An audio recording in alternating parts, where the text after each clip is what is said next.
Hello, great മീഡിയാസിലേക്ക് സ്വാഗതം.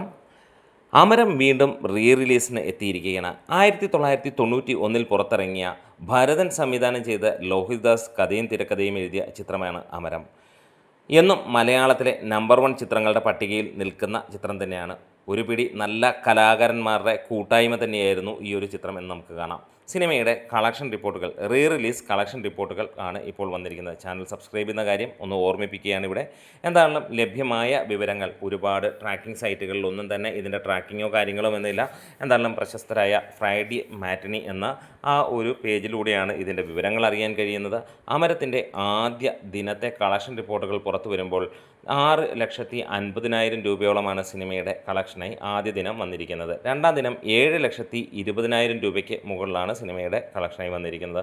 മൂന്നാം ദിനം 5,70,000 രൂപയോളം വന്നു എന്നുള്ളതാണ് റിപ്പോർട്ടുകൾ സൂചിപ്പിക്കുന്നത്. അങ്ങനെ 3 ദിനം കൊണ്ട് സിനിമ കേരളത്തിൽ നിന്ന് നേടിയിരിക്കുന്നത് 19,40,000 രൂപയോളമാണ്. അതായത് സിനിമ 20 ലക്ഷം രൂപയോളം നേടിയിട്ടുണ്ടാകാം എന്നുള്ളതാണ് പ്രതീക്ഷിക്കുന്നത് ഈ ഒരു കണക്കുകൾ വെച്ചിട്ട്. ഇതിനെ ചൊല്ലി പല കാര്യങ്ങളും സോഷ്യൽ മീഡിയയിൽ നടക്കുന്നുണ്ടെങ്കിലും നമുക്ക് ഇത് മാത്രമാണ് ലഭ്യമായ റിപ്പോർട്ടുകൾ. ഇനിയും അമരത്തിൻ്റെ പഴയ കാര്യങ്ങളിലേക്ക് നമുക്ക് ഒന്ന് കടന്നു വരാം. 1991 ഫെബ്രുവരി 1 ഈ ഒരു സിനിമ റിലീസ് ചെയ്തത്. മാക് പ്രൊഡക്ഷൻസ്, സിംഫണി ക്രിയേഷൻസുമാണ് ഇതിൻ്റെ പ്രൊഡക്ഷൻ കമ്പനിയായി വന്നിരിക്കുന്നത്. ഈ സിനിമയുടെ കഥ, തിരക്കഥ, സംവിധാനം തുടങ്ങിയ കാര്യങ്ങളിലേക്ക് വരാം. ഭരതനാണ് ഈ ഒരു സിനിമ ഡയറക്റ്റ് ചെയ്തിരിക്കുന്നത്. AK ലോഹിതദാസിൻ്റെ കഥയ്ക്ക് ഈ ഒരു സിനിമ പ്രൊഡ്യൂസ് ചെയ്തിരിക്കുന്നത് ബാബു തിരുവല്ലയാണ്.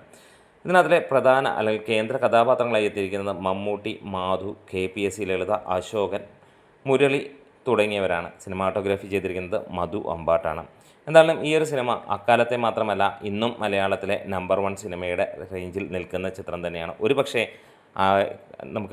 എന്നല്ല, തീർച്ചയായിട്ടും നമുക്ക് പറയാനുള്ളത് ചെമ്മീനിന് ശേഷം അതേ റേഞ്ചിൽ നിൽക്കുന്ന മറ്റൊരു സിനിമ കൂടിയെന്ന്. അതിനുശേഷം ഇത്ര വർഷങ്ങളായിട്ടും അതിനെ പിടിച്ചു കെട്ടാൻ വേറെ ഒരു സിനിമയും വന്നിട്ടില്ല എന്നുള്ളതാണ്.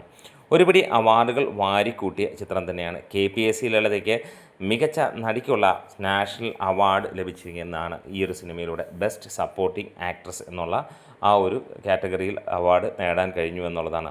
മമ്മൂട്ടിക്ക് Filmfare award, south best actor award നേടാൻ കഴിഞ്ഞു. ഇതുകൂടാതെ തന്നെ ഈ സിനിമയ്ക്ക് ഒരുപാട് പ്രത്യേകതകൾ കൂടിയുണ്ട്. ഇത് 200 ദിവസത്തിന് മുകളിൽ തൃശ്ശൂർ രാഗത്തിൽ ഓടിയ ചിത്രമാണ്. മറ്റൊരു രസകരമായ സംഭവം എന്ന് പറഞ്ഞാൽ മദ്രാസിലെ സഫയർ തിയേറ്ററിൽ 50 ദിവസം തുടർച്ചയായി പ്രദർശിപ്പിച്ച അക്കാലത്തെ ഒരു സിനിമ തന്നെയാണ്. അതും അതിഗംഭീരമായിട്ടുള്ള ഒരു വിജയവും ഈ സിനിമയ്ക്ക് നേടാൻ കഴിഞ്ഞു. ഇന്ന് ലഭ്യമായ വിവരങ്ങൾ അനുസരിച്ച് ഏകദേശം 28 ലക്ഷം രൂപയോളമാണ് സിനിമയുടെ പ്രൊഡക്ഷൻ കോസ്റ്റായി അന്ന് വന്നത്. ഏകദേശം 2.5 കോടിയോളം സിനിമയ്ക്ക് അന്ന് കളക്ട് ചെയ്യാൻ കഴിഞ്ഞു എന്നുള്ളതാണ് അറിയാനും കഴിയുന്നത്. എന്നാലും മികച്ച 4ഓളം ഗാനങ്ങളായിരുന്നു സിനിമയിലുണ്ടായിരുന്നത്.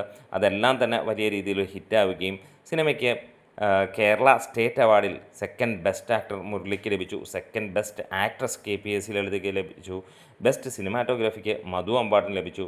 അതേപോലെ തന്നെ ബെസ്റ്റ് ആക്ടറിലേക്ക് മമ്മൂട്ടിക്കും അവാർഡ് നേടാൻ കഴിഞ്ഞു. ഇത്രത്തോളം ഗംഭീരമായിരുന്നു ഈ ഒരു സിനിമ. ഇഞ്ചോടിഞ്ച് പോരാട്ടത്തിൽ നാഷണൽ അവാർഡിൽ മികച്ച നടനുള്ള ആ ഒരു കാറ്റഗറിയിൽ മമ്മൂട്ടിക്ക് ഇന്ന് നടക്കുന്ന അതേപോലെ തന്നെ പലരും ഇന്ന് ഭരിക്കുന്ന പാർട്ടിയെ കുറ്റം പറയുന്നുണ്ടെങ്കിൽ അന്നും ഇതൊക്കെ തന്നെയായിരുന്നു മമ്മൂട്ടിയെ സംബന്ധിച്ചിടത്തോളം ഉണ്ടായിരുന്നത്. അതായത് മമ്മൂട്ടിക്ക് അവാർഡ് വരുമ്പോൾ എപ്പോഴും നമ്മൾ കാണുന്നത് അത് തന്നെയാണ്, വേറെ വ്യത്യാസങ്ങളൊന്നുമില്ല എന്നുള്ളതാണ്. അന്ന് മമ്മൂട്ടിക്ക് ഭംഗി കൂടിപ്പോയി എന്നുള്ളത് ആണ് അന്നത്തെ ജൂറിയുടെ പ്രശ്നമായി വന്നിരിക്കുന്നത്. എന്താണേലും ഒരു കാര്യം ഉറപ്പിക്കാൻ കഴിയുന്നു, ആര് അവാർഡ് കൊടുത്താലും കൊടുത്തില്ലെങ്കിലും ജനങ്ങളുടെ അവാർഡ് അന്നും ഇന്നും മമ്മൂട്ടിക്ക് തന്നെയാണ്. എന്തായാലും ഈ ഒരു സിനിമ ഒരു വലിയ വിജയമായി വീണ്ടും മുന്നോട്ട് വരുമ്പോൾ അത് രസകരമായ സംഭവം തന്നെയാണ്. ഒരുപക്ഷേ അന്നത്തെ ഒരു പ്രൊഡക്ഷൻ കോസ്റ്റ് സിനിമയ്ക്ക് ഈ ഒരു റിലീസിലും നേടാൻ കഴിഞ്ഞാൽ അത് മറ്റൊരു ചരിത്രം തന്നെയെന്ന് പറയാം. എന്നാലും ഈ ഒരു സിനിമ നിങ്ങൾ എത്ര പേർ ഇപ്പോൾ തിയേറ്ററിൽ പോയി കണ്ടു, ഇനി കാണാൻ ആഗ്രഹിക്കുന്നു, ഇതെല്ലാം ഒന്ന് കമൻസിലൂടെ പറയാം. നമ്മുടെ വീഡിയോസ് ഇഷ്ടമെങ്കിൽ ഒന്ന് സപ്പോർട്ട് ചെയ്ത് തരാം. Great medias.